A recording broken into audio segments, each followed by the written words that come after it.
Qui a cru à ce qui était annoncé? Qui a reconnu le bras de l'Éternel? Il s'est élevé devant lui comme une faible plante, comme un rejeton qui sort d'une terre desséchée. Il n'avait ni beauté, ni éclat pour attirer nos regards, et son aspect n'avait rien pour nous plaire.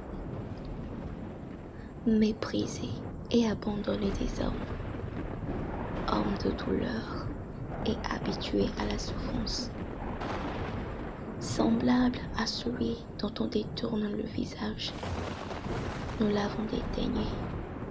Nous n'avons fait de lui aucun cas. Cependant, ce sont nos souffrances qu'il a portées. C'est de nos douleurs qu'il s'est chargé. Et nous l'avons considéré comme puni, frappé de Dieu et humilié. Mais il était blessé pour nos péchés, brisé pour nos iniquités. Le châtiment qui nous donne la paix est tombé sur lui. Et c'est par ses meurtrissures que nous sommes guéris. Nous étions tous errants comme des brebis. Chacun suivait sa propre voie. Et l'Éternel a fait retomber sur lui l'iniquité de nous tous. Il a été maltraité et opprimé. Et il n'a point ouvert la bouche.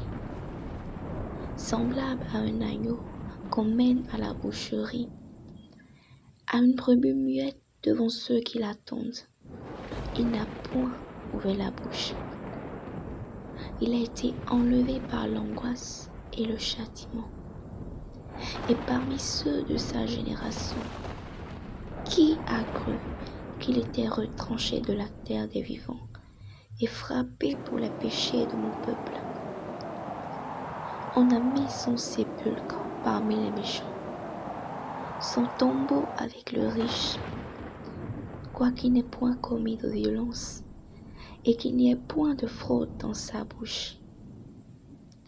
Il a plu à l'Éternel de le briser par la souffrance. Après avoir livré sa vie en sacrifice pour le péché, il verra une postérité et prolongera ses jours. Et l'heure de l'Éternel prospérera entre ses mains. À cause du travail de son âme, il rassasiera ses regards.